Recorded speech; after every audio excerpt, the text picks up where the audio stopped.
بسم اللہ الرحمن الرحیم۔ السلام علیکم دوستو، ایک دفعہ کا ذکر ہے۔ ایک گاؤں میں ایک شخص رہتا تھا۔ اس کا نام عبد الرحمن تھا۔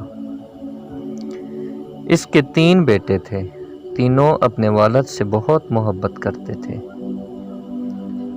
عبد الرحمن بھی اپنے بیٹوں سے بہت محبت کرتا تھا۔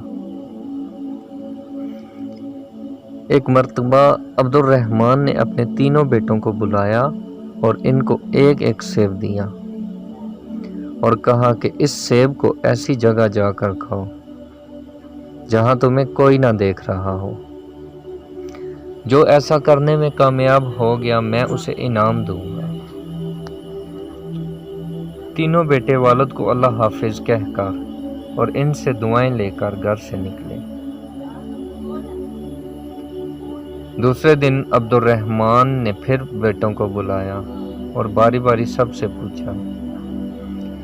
سب سے پہلے بڑے بیٹے عبداللہ سے پوچھا،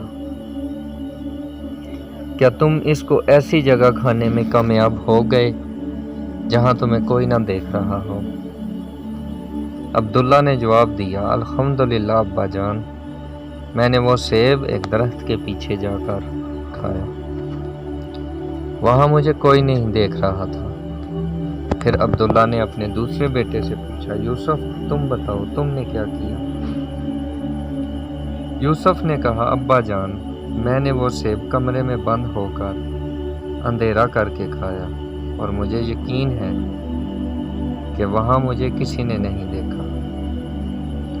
عبد الرحمن نے تیسرے بیٹے سے پوچھا، سلیم تم نے کیا کیا؟ سلیم نے کہا، ابا جان، میں نے کتاب اسماء الحسنی میں پڑھا ہے، اللہ کا ایک نام ہے البصیر، ہر ایک کو ہر حال میں دیکھنے والا۔ میں نے بہت سوچا اور تلاش کیا لیکن مجھے کوئی ایسی جگہ نہ ملی جہاں میرا اللہ مجھے نہ دیکھ رہا ہو۔